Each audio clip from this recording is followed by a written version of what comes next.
Hello, my name is Robin, and I'm the co-founder and CEO of Tesos. Today, we'll be discussing about AI, agents, and copilots. To help us along the journey, I've set up a small deck, and to ensure that we don't get bored, we have some visual narrative around these concepts. So let me share my screen, and we can get going on these principles. Okay, so the topic at hand is going from copilots to commanders, or the rise of agents in AI. That being said, a brief intro about me. As I highlighted, I'm the co-founder and CEO at TestZeus. We build vertical end-to-end testing agents for platforms like Web and Salesforce. I have 15 plus years of experience in leading product engineering and applied AI teams across startups and enterprises alike. I'm a published author on the topic of software testing and automation. I have also contributed to open source projects like Selenium. Here are just a few logos and brands that I have worked with. But this session is not about me, it's about you. And to empower the audience with the knowledge and wisdom to use agentic AI in the right fashion. So let's get going. Today we'll be discussing five very simple points. We'll try to build an app using AI agents. We'll test them using AI agents. We'll understand what's an agent and the key difference between tools, copilots, and agents. We'll also highlight a few limitations and gotchas towards the end. First and foremost, the four words which an developer loves or hates sometimes. Let's build an app. So today we will use bold.new as an example. The idea is to show the immense potential with AI agents. You can also use bold.new. It's free to start. We're not endorsing the product. The idea is to get the audience acquainted with the possibilities of using AI agents to build apps. So the prompt which you have provided is very simple. Build a CRM app like Salesforce, and we'll get going from there. As we can see that it first of all builds out a plan of that entire end-to-end execution that needs to happen. That translates to creating initial files, setting up dependencies using NPM, and using the language such as TypeScript. The pane is split into two parts, and while we see the thoughts on one side, we also see the updates and additions to files on the other side. So this is the power of an agentic swarm or a group of smaller agents working to achieve a goal in full autonomy. As we can see, the tool at hand has first created a plan and then is now executing that plan step by step, all the way ranging from setting up the dependencies to creating files, writing them, and then trying to deploy the project, covering key aspects such as the app, the router, the backend, and some parts front end as well, as we will see in a minute over here. So it has executed that plan, and now that it has realized that it can render that app, it automatically goes and provides a small preview of the app. As we can see that the app is functional as well, and the whole point is the user can iterate over this application. This is just a very small example of the immense potential and power which AI agents bring to us. The same kind of app development would have taken an average developer like me maybe weeks. But now, as you can see, the power has brought that time from weeks to minutes. Back to our presentation, reiterating the fact that building an app has become exponentially simpler thanks to AI agents. When we move forward, we also see another example from Salesforce's launch of Generative Canvas.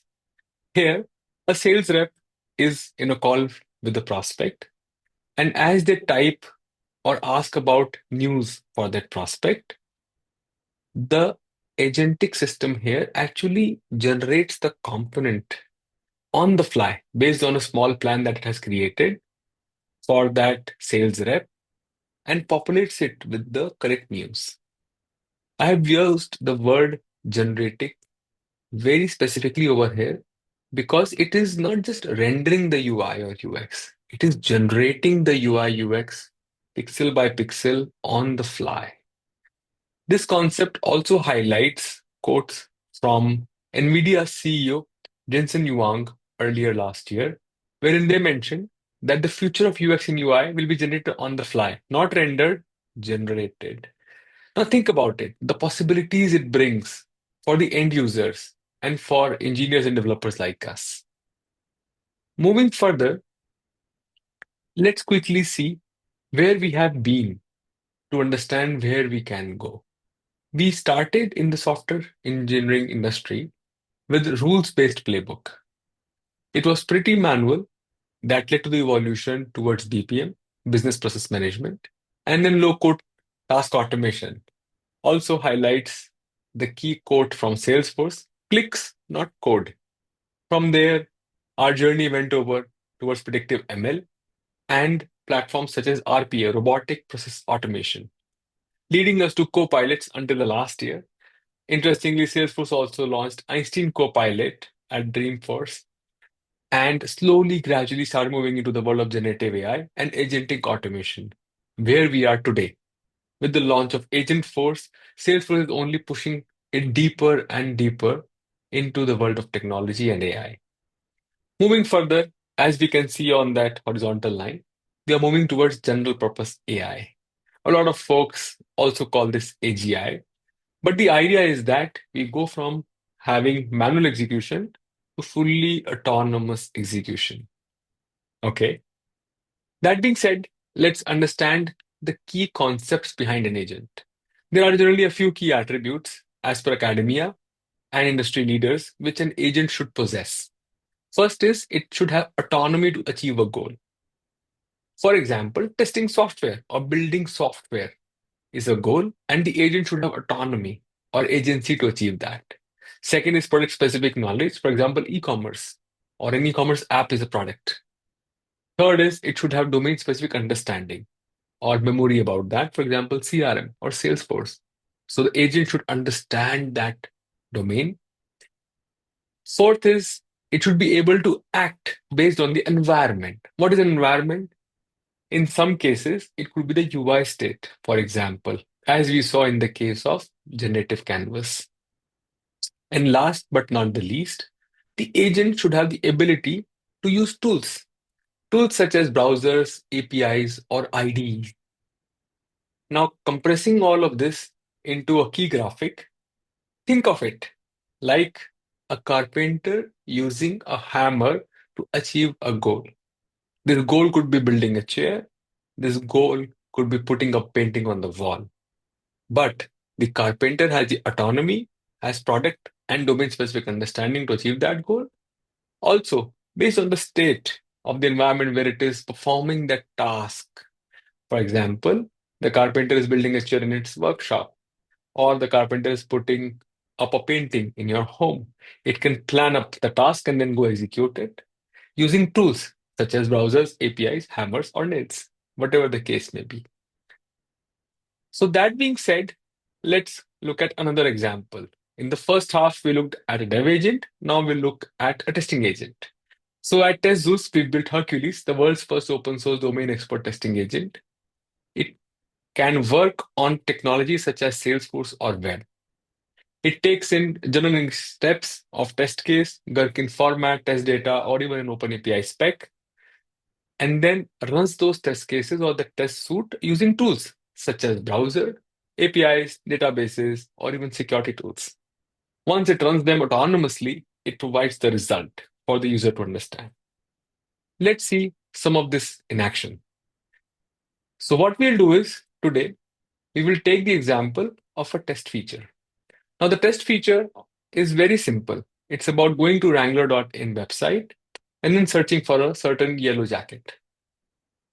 Now, the steps, as you can observe, have two key attributes. One, they are in plain simple English language. There is no code, no framework, no fancy locators, none of that magic.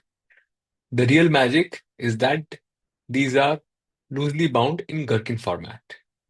The second attribute which you can observe is that the steps are not very specific. they are a little abstract towards a goal. Isn't that how real testing happens?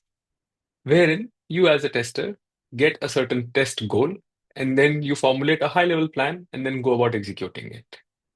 As we can also observe, that the steps over here are written in given when then format so that the agent can understand the assertions in the test case so that it knows what to match as actual versus expected result.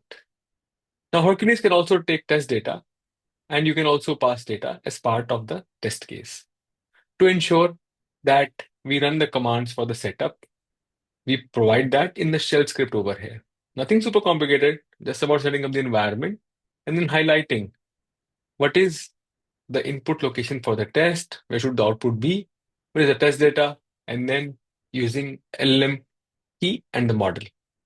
Now, to ensure that we can run this in a seamless fashion, I've set up this shell script, and as I go over to my terminal, I can go ahead and start executing it. As we can see, as part of the shell script's execution, it is downloading the latest package, telling the environment, and then triggering off the test case with the specified feature file. When it triggers that, it opens up the browser, goes to Wrangler, and then starts searching. Now, our test case mentions search for a certain jacket. We do not say click here, do this, click here, do this, because these are abstract goals and the agent understands them because it's a testing agent. It has planned that to do the search, I should click here and enter the string. Once it searches for the rainbow jacket, it applies the right filters and then checks for the output value. In this case, there should be one rainbow jacket. Also, we can quickly see that the testing agent has certified that the assert is true based on the actual and expected result.